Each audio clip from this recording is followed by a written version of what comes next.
Hello everyone and welcome back to Building Nations. We are starting once again here outside of Weeratink, but this is not where we're going to be working today because I have found a new idea and it's far away from here.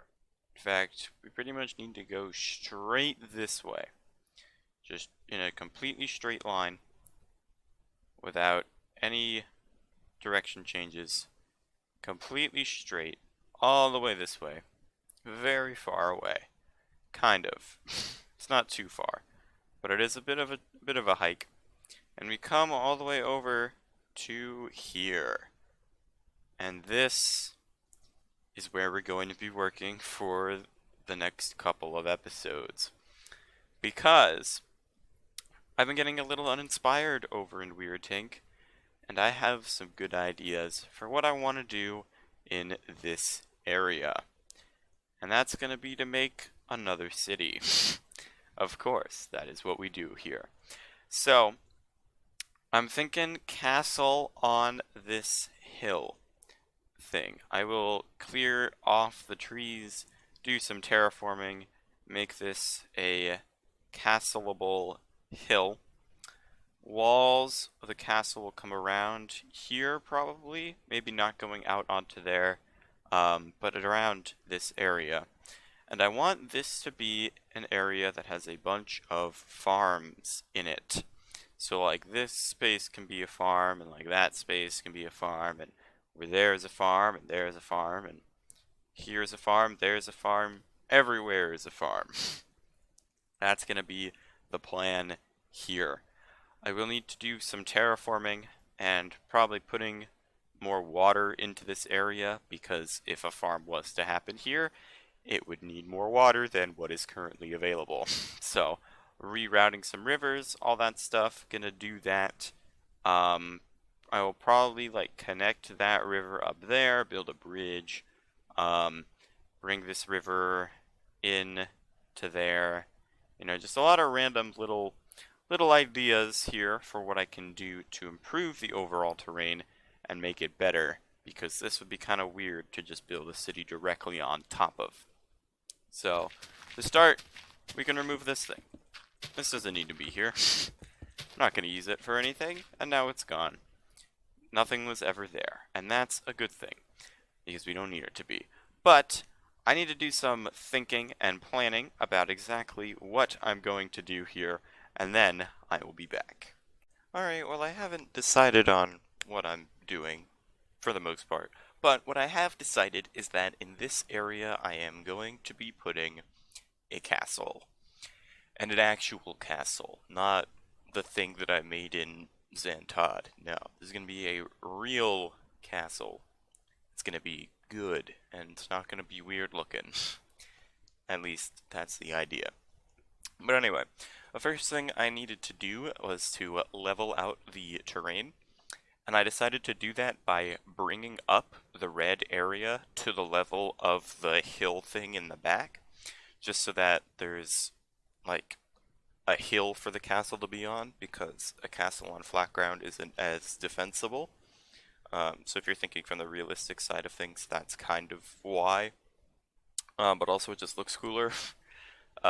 And it's easier to make to where it looks cooler, so more reasons to build it on a hill. If you don't build it on a hill, you can do it on a moat. That works pretty well for the most part, for the moats part, but if you do it without a moat and not on a hill, it just looks kind of weird, so would not recommend doing that. I decided to go with cylinders to fill the space. I don't know why. I mean, I could have done spheres. I just was feeling like cylinders, I guess. I don't know. It didn't really matter or affect anything in the end. I think it's because I wanted it to be easier to tell where they were relative to the wall that I was trying to make. That makes sense. Okay. Just so that I didn't like go over the red line, which wouldn't have been the end of the world, but it made it a bit easier for me to not have that happen. So, now I gotta terraform the sides, same as I've done before in a lot of other places, so that isn't particularly interesting. But the castle itself was inspired heavily by F-Whip. If you've seen him on YouTube, he has a great castle tutorial planning series, and I have looked at that and it's like, wow, this is really good. I'm gonna use this to make my castles. So, that's what I've ended up doing. We'll see how well it ends up working out for me, because I don't have much prior experience in building good-looking castles. So we'll see. But the stuff that FWhip has talked about, I will be using during this video. So if you want a probably better explanation as to how exactly everything's working and why it works the way it does, talk to him. Or at least watch his video. And he has done a survival series where he makes a bunch of castles, and they are all very good. So I want to get mine looking as good as that. And I can do that by practicing, like I am right now. Hi, welcome to the practice town, where we practice our building skills, so you don't have to. No, you still have to, but that's okay. So now we begin the actual planning process of the castle. And this is where things get weird. Because I go around and I make a border, but I'm trying to keep the border, like, interdispersed with, like, buildings and towers and stuff, rather than as before, building towers with, like, walls just periodically, or with walls with towers just kind of periodically sitting in it. This format looks way better. That back really large building is where the king is going to be, so it is bigger, and it makes sense for it to be bigger. I decided to put a tower in there toward the end to add a little bit more variation in the wall, but it's just kind of odd. Even now, looking back at it, it's just a little bit of a weird tower, just because it's so close to two other towers. That probably could have been made into an actual building and still looked good, but oh well, it's okay. I'm not gonna change it now, because I mean, it looks fine, but yeah. So the blue wall is going, for me, it separates out areas of different level terrain where there's an extreme change. Like, it's like a retaining wall, rather than like the gray walls, which are gonna be like defensive walls. The blue walls are just walls to retain the ground, because otherwise they'd be like, otherwise the ground would be like sloped, and in some cases that isn't going to work as well. So I use dotted lines. You might see those periodically. Those are for gates, where there's going to be an opening to walk through, and that makes sense so that I know it's a gate and not just a wall, and it looks really good and nice when planning. I also went ahead and filled in the grass level in that area where the blue is.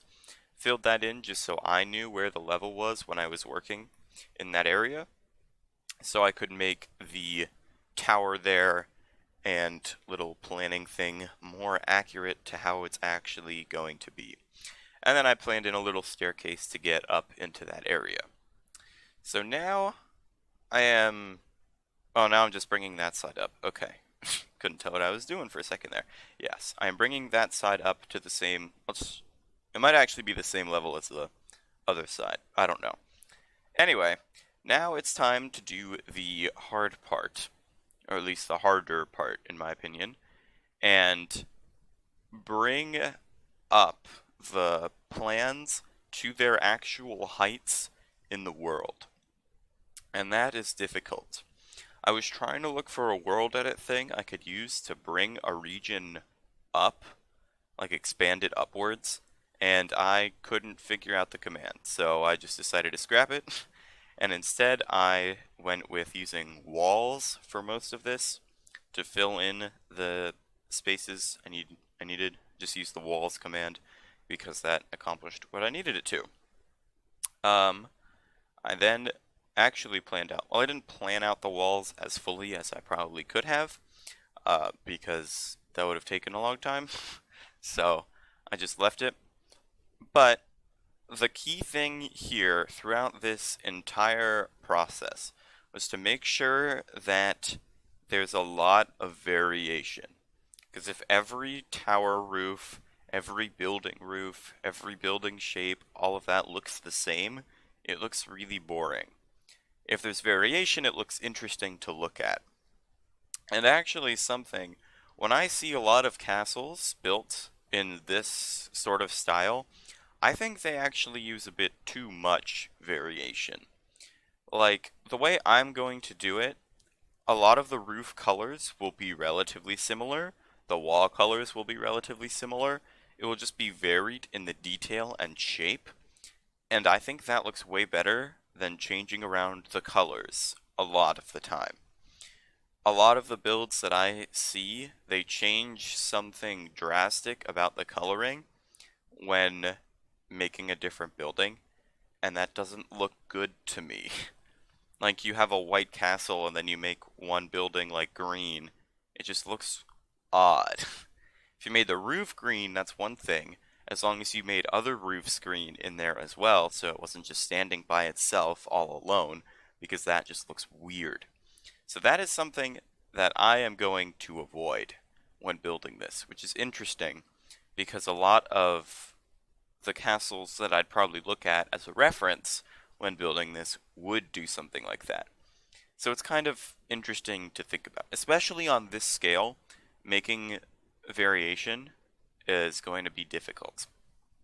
So just kind of keeping that in mind while I work on this, that I am varying the roofs and the height of the roofs and the shape of the structures and stuff more than I'm going to be varying anything else, just because I think it personally looks better. If you disagree with me, then that's okay. You don't have to share the same opinion. If you see the end result of the castle and you're like, wow, that's really bland and boring, then it's bland and boring to you. I don't know. But to me, I'll probably like it. And if I don't like it even, when I see the finished result and I'm like, wow, this looks really boring, then I'm going to go back and change it and make it look not boring. Because I don't want to have a boring castle. I already did that once, back in the Xantod. And if you don't know what I'm talking about when I say that, I have a time lapse on my channel. Me building the desert city of Xantod. It's the castle I made there. Looks good in theory, but not in practice. It's not really a castle, it's more of a keep. But it doesn't, no. It was a good try. Um, but then I see stuff like this in this style, and I'm like, wow, this is just way better. I tried to make something good, but I realized that there's a better way of doing it, and that's what I'm trying out right now. So, the building I'm working on right now is probably the strangest building I have. Because it's so large, I didn't want there to just be one roof going over the whole thing, because that would look really weird, and the diagonal bits would make it look even weirder. So I decided to split it into two parts and make the middle part like a courtyard for the king, and then I can put roofs over the side sections with a lot more ease. I also decided to extend the courtyard on the left side a little bit and then cut into the building and make the roof a different shape, which was really weird. Uh, but it worked out in the end because that looks pretty cool. And then on the other side, I just kind of mirrored the same style of roof, and that was a lot easier. Just copying it over. What next? This wall and tower are probably the most strange located buildings in the entire thing.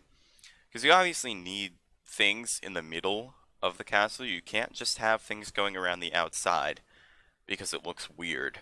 So I wanted to put a tower in the middle there, but because of the way the terrain was and all that stuff, it looks kind of weird. It looks really close to the king's place, but also moving it anywhere else would make it too close to wherever I moved it to.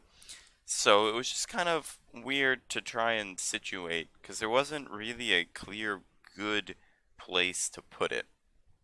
So I was kind of just trying to work around that as I built it. And I think I did a pretty good job with it. Overall, I mean, the spacing on the tower, that one tower was a little weird, but everything else seemed to look pretty good. And I hope the final product looks even better once I get it in, and I'm excited to see how it turns out. Alright, and here it is, the completed castle plan. And my oh my, does this look ambitious. I will see how well it turns out. As I've already mentioned, I haven't done this before, so it'll be kind of interesting to see how I can make it work. But I'm just going to give you this little walking around perspective here of what it's like on the ground, just so you can kind of understand a little bit more, and why I made some of the choices I did. Just from the ground, it just looks better to do some things than it does others. And I think it works out overall in the end. I haven't planned out doors or interiors for any of these things, obviously. So that'll be a whole separate thing, but I want to get a basic exterior done before I start work on the interior. I don't think I'll put in windows until the interior is done. Like I'll do like the exterior, like a very basic shell, do the interior, put in the windows, and then finish detailing the exterior. Probably. I think something like that's gonna work out best for my purposes. So, we'll see how this turns out. I'm excited to get working on it, and I'm also excited to be out of Weeratink, because that was getting boring. And with that, I'm gonna leave this here. Leave a like and subscribe if you enjoyed, leave a comment with any feedback you have for me, and I'll see all of you later. Bye.